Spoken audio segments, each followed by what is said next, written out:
बहुत शुक्रिया रियाज। शायद उधर शोरकोट में लैंड रिकॉर्ड सेंटर करप्शन का गढ़ बन गया है। मुलाजिम इंतकालात की मद में साइलिन से लाखों बटोरने लगे हैं। ADLR भी मौजूद लेकिन महकमा कार्रवाई करने से गुरेजा है। अहम खबर दे रहे हैं आपको, शोरकोट से खबर है जहां लैंड रिकॉर्ड सेंटर करप्शन का गढ़ बन गया है। मुलाजिम इंतकालात की मद में साइलिन से लाखों रुपए बटोरने लगे हैं।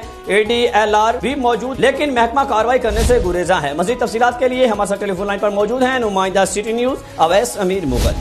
जी अवैस, क्या तफसीलात है आपके पास?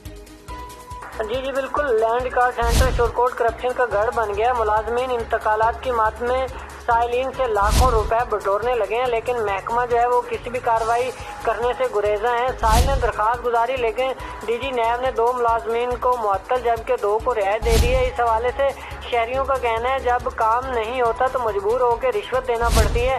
और शहरियों का मजीद साथ में ये भी कहना है कि करप्ट अफसरान को फिलफौर मुअत्तल करके ईमानदार अफसरान को जो है वो शोरकोट में तैनात किया जाए ताकि आवाम जो है वो दर बदर की ठोकरें ना खाए और इनका काम जो है वो आसानी से हो सके। जी।